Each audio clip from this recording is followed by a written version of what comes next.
jeux. Ouais. Je pense que c'est tout ce qu'on peut Plein de souhaiter. On revient enfin vous faire la petite vidéo. Oh, on va plus l'appeler de la semaine. Hein, La petite vidéo du mois. Non, ouais, normalement. la petite Non. vidéo. Non, on Voilà. n'a pas tout reçu, donc si on se débrouille bien, la semaine prochaine on vous fait une autre vidéo. Mais je pense qu'effectivement, Ça sera deux plus vidéos long, du coup, la d'actualité. semaine prochaine. Oui, puis 2 vidéos d'actualité par mois, je pense que c'est un peu notre maximum. Et si vous nous laissez un peu de temps, le but c'est de créer du contenu un petit peu diversifié. Ouais. On est en train de travailler sur 2-3 projets intéressants. C'est ça.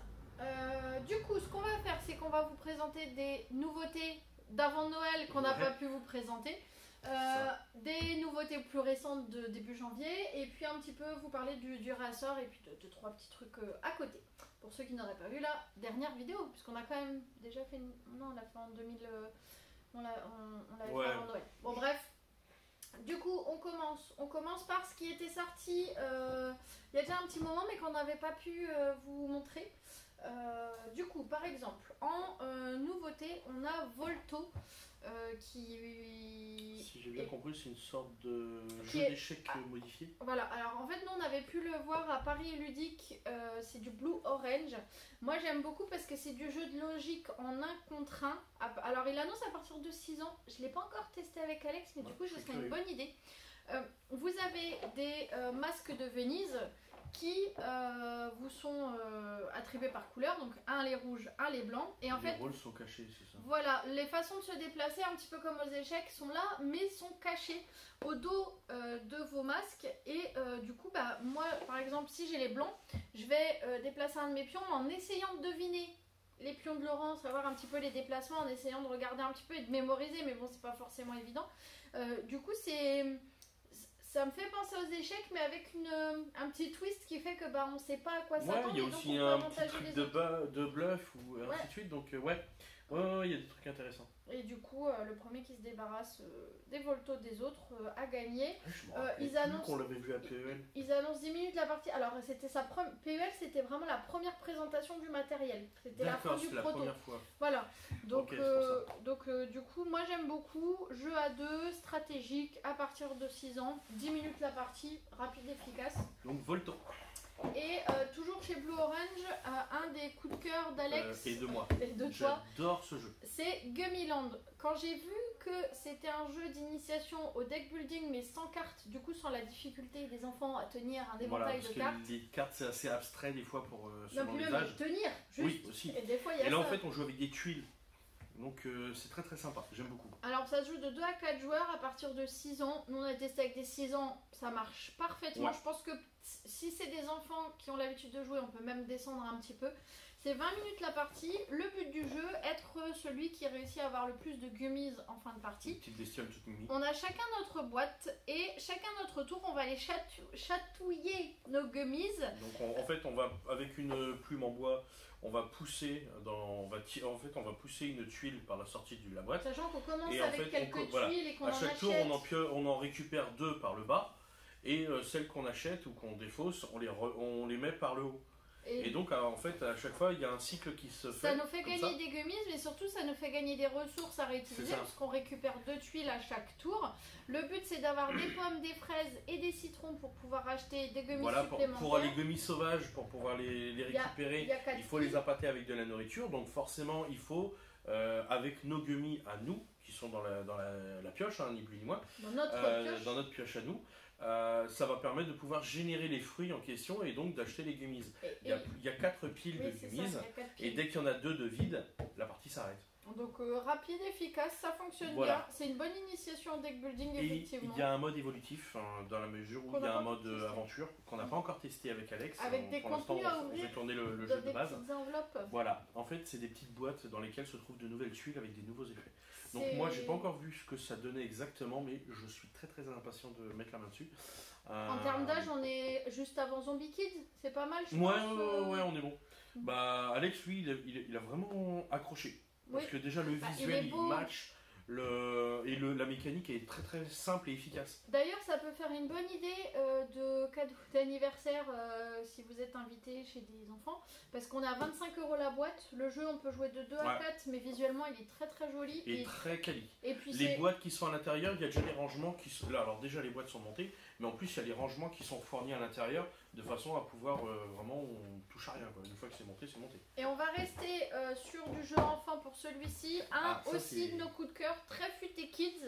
Sachant que juste après, on vous parle de Très Futé Forever. Mais déjà, on va commencer par la version Kids. Comment jouer à Très Futé avec des enfants qui ne savent pas encore lire et écrire. Et calculer. Non, lire et écrire. Après, calcul, faut savoir compter jusque 2. Oui, non, mais justement. Pas méchant. Oui, oui.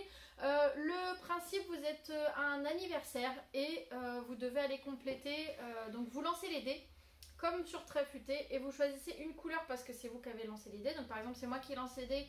À ce tour-ci, ce qui est le plus intéressant, c'est les dés verts. Donc, je vais prendre les 3 dés verts.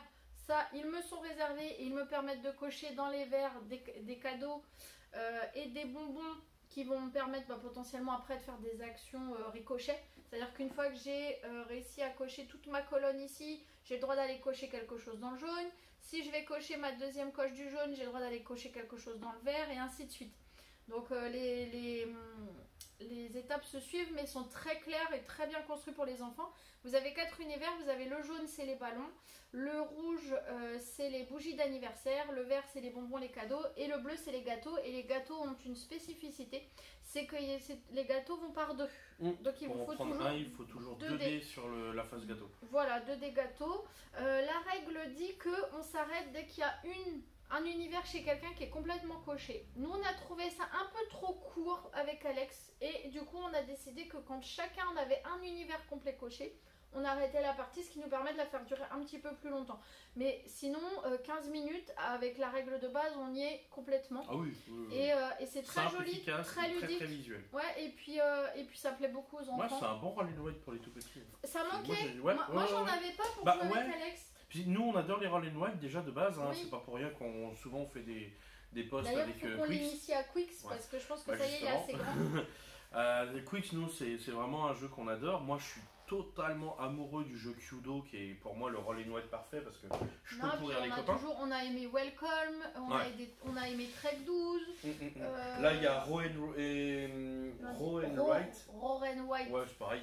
Celui avec les dinosaures, et Dungeon Dice and Danger, il fait partie des coups de cœur. Alors lui, Dungeon Dice and Danger, il est trop bien. Alors que moi, je suis pas truc donjon, mais alors celui-ci en Roll and Ride, j'ai adoré. Bah en fait, donjon, c'est une excuse pour faire de l'exploration dans un truc, et ils auraient mis pareil. Du coup, c'est moins restrictif. Voyage au centre de la Terre, là. Oui, j'avais bien aimé aussi. Le Flip and Ride, là, pareil. Mais j'avais pas eu de chance. Et j'avais quand même réussi à gagner. Le pire, c'est que tu m'as pourri. J'ai gagné à la fin, j'avais pas de dégoûté. Et du coup, pour enchaîner, Très Futé Forever, qui est le 4e après Très Futé.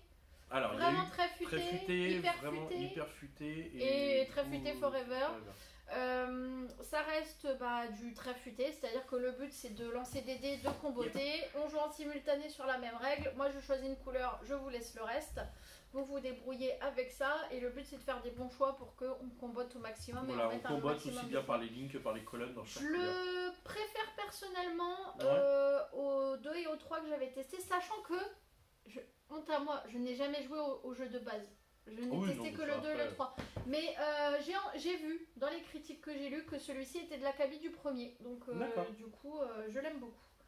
Alors c'est pas une nouveauté, mais on l'avait pas encore à la boutique. On avait rencontré Labo Ludique à Paris et Ludique, je peux pas le dire.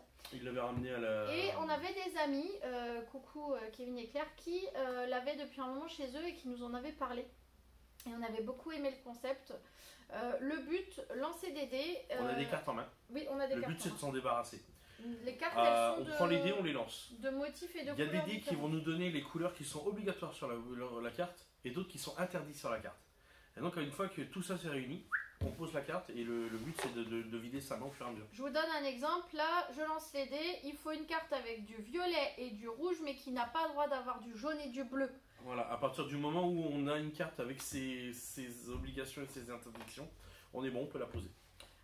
Sachant que c'est aussi du 6+, donc ça marche aussi avec les enfants. Petit format, petit prix, vraiment sympa. Ça fait travailler la vision des... la correspondance couleur et la rapidité. Donc c'est vraiment sympa. Oh tiens, on avait découvert en journée professionnelle celui-ci, donc c'est toi qui m'en chez l'éditeur. Alors c'est Yoka, le même éditeur de Saint Seiya Deck Building et de prochainement Dragon Ball Battle. Ça va être très très bien. T'as comment ils disent en japonais? Dragon Ball. Dragon Bolu. Bolu, je crois. Dragon Bolu.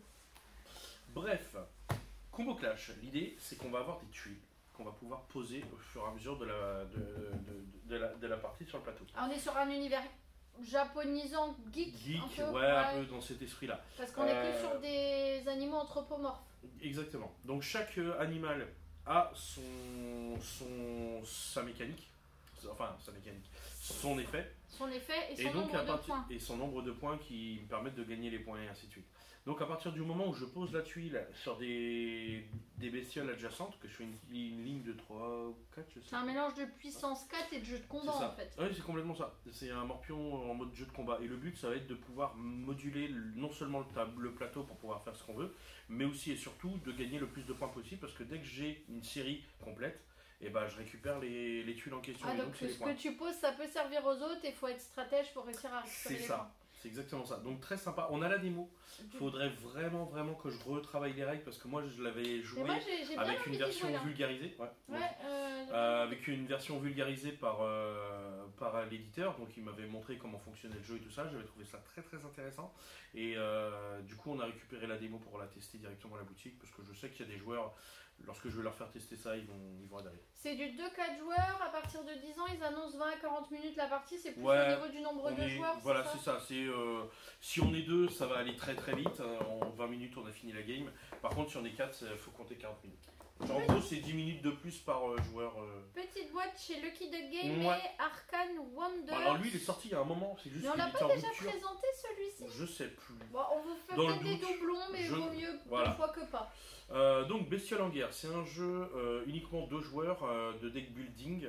En gros, on a notre main de cartes avec des cartes qui vont de 1 à 6, sachant que plus la valeur est basse et plus l'effet est intéressant en termes de stratégie. Alors qu'elles sont moins fortes, mais voilà. elles ont des Il y a effets 3 plus lieux. intéressants. Un lieu pour le champ de bataille aérien, le champ de bataille terrestre et le champ de bataille maritime. L'idée, c'est que si la somme de mes troupes est supérieure à celle de l'adversaire en face, du coup, c'est moi qui conquiert le lieu. Celui qui conquiert le plus de lieux à la fin de la partie, enfin de la manche, gagne des points. C'est presque un jeu de pli en fait. C'est un peu dans cet esprit-là. Ceux qui jouent à ce match-up se retrouveront très facilement dans ce jeu-là. Même Challenger, ça me fait penser un peu. Non, parce que tu crées pas ton deck. Oui. Tu prends les cartes que tu as et puis tu joues avec. Mais tu as toutes les cartes à chaque tour? Ah non, tu as ta main de cartes. Oui, c'est pour ça que une fois que tu vides ta main, tu vides ta main. Ok. Donc ce qui est intéressant, c'est que du coup, en fait, on va jouer en plusieurs manches, arriver à un certain nombre de points, on va cumuler les points d'une manche à l'autre, on va arriver à un certain nombre de points, en fait, le vainqueur gagne la partie. Et on l'a vu à la boutique, ça plaît beaucoup aux personnes qui aiment le deck building de base. Ouais, mais même pas seulement parce qu'en fait, la mécanique est bonne et simple. Je sais, moi ça me donne envie d'y jouer, il est rapide, il a l'air efficace. Je te ferai tester. Moi j'y ai joué avec Rodrigue. Coucou Rodrigue. Dés de Valeria, pareil, ça c'est une sortie de fin décembre, mi-décembre, je ne sais plus, de Lucky Deck Game. Ceux qui connaissent l'univers de Valeria, sauf qu'il existe déjà pas mal de jeux dans cet univers. Et surtout, chaque jeu est différent. Voilà, chaque jeu est un gameplay complètement différent. Là, c'est la version Roll and Write de Valeria. Et il va falloir optimiser en fonction des jets. Il va falloir optimiser pour pouvoir maximiser nos points. Selon la couleur, on va cocher dans un endroit plutôt qu'un autre. En fonction, un petit peu comme hyper futé ou très futé, très futé en général. En fonction, on va pouvoir comboter en fonction de quelle case je vais cocher au fur et à mesure. Et dans la bonne couleur, je veux dire, et du coup ça va avoir des effets sur les autres couleurs. Par contre, il a quand même un bon niveau de jeu. Il c'est pas le premier truc à démarrer. Il vaut mieux commencer par un quick et puis aller. Voilà, là ça s'adresse à des joueurs qui sont déjà habitués à des jeux comme Welcome. Voire Welcome to the Moon, on est un peu entre les deux là. Moi je trouve au niveau de difficulté. On est pas mal. Par contre, très intéressant. J'aime beaucoup. Et puis si on aime l'univers de Valeria, du coup aussi on s'y retrouve. Moi je suis un gros fan de médiéval fantastique, donc quand je l'ai vu, j'ai fait c'est bien ça. Sortie de fin Alors ça c'est ton bébé à toi. d'année. Je crois qu'il sortait début décembre, on l'avait pas encore présenté. C'est Cool Note qui l'a fait, Simone Gay. C'est les mêmes éditeurs que Zombicide, voilà si ça vous parle. Scooby-Doo, le jeu de plateau. Scooby-Doo. Moi j'ai grandi avec ce dessin animé là. J'ai toujours d'ailleurs rêvé d'un... Désolé, petite coupure. Voilà. Problème de stockage, tout ça. Du coup on était sur Scooby-Doo. Jeu coopératif de 1 à 5 joueurs à partir de 10 ans, une demi-heure la partie. But du jeu, on est le Scooby Gang. Ouais. Et on doit réussir à contrecarrer les plans du méchant et surtout à récupérer tous les objets qu'il nous faut pour pouvoir créer le piège, le poser, piéger le méchant. Et du coup, ce que je disais, c'est que c'est... Faut que ça se fasse, faut réussir à bloquer, à piéger le méchant avant que les habitants de la ville s'enfuient. Soit tous s'enfuient. Très bon petit jeu en famille en mode coopératif. Il marque à partir de 10 ans, peut-être même 8 ans, je pense que ça peut largement passer. Yep. Nous on est fans de l'univers parce qu'on a grandi avec et on vous le recommande. C'est cela, c'est cela. Du coup, Colorado, petit jeu de call and write. C'est ça, c'est un mélange de roll and write, de flip and write et de jeu de cette famille, c'est-à-dire qu'on va avoir des cartes dans la main. Qui ont une valeur et une couleur. Donc si je demande à un joueur est-ce que tu as le 3 bleu par exemple, s'il l'a, il est obligé de me la donner. Par contre s'il l'a pas, il me donne ce qu'il veut dans sa main. Sachant que à chaque tour on est obligé de jouer la carte que nous a donné le joueur. Que ça nous plaise ou non. Tu peux bien embêter voilà. Les autres si tu as pas la carte. Le but ça va être de cocher sur la carte et sur voilà, au fur et à mesure pour pouvoir gagner le plus de points. Gagner le plus de médailles possible, c'est ça, sachant qu'il y a un peu de jeu simultané du coup. Et c'est ça, c'est du jeu simultané. Ce qui est intéressant, c'est que on va pouvoir les cartes qu'on choisit, on va les choisir pour leur couleur, leur valeur, mais aussi pour leurs effets. Parce que chaque carte a un effet. Et c'est pour ça que quand on choisit la carte qu'on va donner au joueur, parce qu'on n'a pas celle qu'il nous a demandé, et ben là on va pouvoir lui pourrir un petit peu sa game. Par contre, 14 ans et plus, 45 minutes la partie du 2 à 4 joueurs. Ouais. 2 à 4 parce que faut forcément qu'il y ait du répondant. Ouais. Et puis ça s'adresse plutôt à du joueur aguerri. Du joueur aguerri. C'est entre Welcome et Welcome to the Moon en termes de niveau de jeu. On l'a en démo, donc n'hésitez pas. On va le tester en feutre Velleda. Oui. Donc pas besoin de racheter des feuilles derrière. Au pire, c'est des Velleda. Sachant que vous pouvez également utiliser des Wooded chez Stabilo qui a une très bonne compensation pour éviter d'acheter des feutres tout le temps. Yep. On va passer très rapidement sur les petits réassorts qu'on a fait rentrer, les bâtisseurs antiquités. Qui est un classique parmi les classiques auxquels on joue régulièrement et auxquels elle m'a encore couru récemment. Petit jeu de gestion, facile à emmener partout. Là vous avez des règles supplémentaires par rapport au Moyen-Âge. Voilà, parce que la version Moyen-Âge c'est le jeu de base. Et là, vous avez le jeu de base avec l'extension, enfin avec des variantes supplémentaires d'esclaves, d'objets et ainsi de suite. Là, vous avez Splendor Duel qui fait partie de nos coups de cœur 2022 qu'on ne présente plus, qui est une version condensée stratégique de Splendor. Là, vous avez Love Letter, jeu à rôle caché qu'on ne présente plus non plus. Voilà, des duels très sympas et efficaces. Et Mascarade qu'on n'avait pas encore eu dans cette version-là. Non, parce qu'on avait l'ancienne version encore. Mais qu'on a fait rentrer. Très bon jeu à rôle caché. On va s'échanger les cartes. On va devoir jouer au filou. Laurent qui adore jouer au bluff. Celui-ci aime beaucoup. 4 à 12 joueurs par contre. De 4 à 12 joueurs. Par rapport à la version. À l'époque où c'était de 2 à 12, mais de toute façon, 2 joueurs c'était nul comme c'était pas permis. Et du coup, ça permettait de pouvoir rendre les choses intéressantes à partir de 4. On a fini le réassort. Alors, petite info, pour ceux qui ne l'auraient pas vu, on a bien reçu notre Kickstart de Marvel Zombie. Si vous voulez des infos, vous allez dans la vidéo. Je sais pas si je peux la mettre, mais j'essaierai sur YouTube. Là, tu sais, comme ils font les youtubeurs, regardez là, cliquez sur le truc. Sinon, je vous la mettrai en barre de description. On a reçu le Marvel Zombie, donc on a prévu de faire des soirées à partir de fin janvier, début février, parce qu'on a pas mal de soirées privées de calées d'ici là.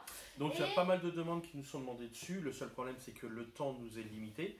Et du coup, pour changer un petit peu la donne, on s'est dit que comme ici on pouvait faire que 6 places sur une table, en fait on voudrait proposer une autre table avec par contre cette fois-ci une version DC Comics avec les Dark Knight Metal, c'est-à-dire les bonhommes de Batman qui sont pas très gentils là dans cette version-là.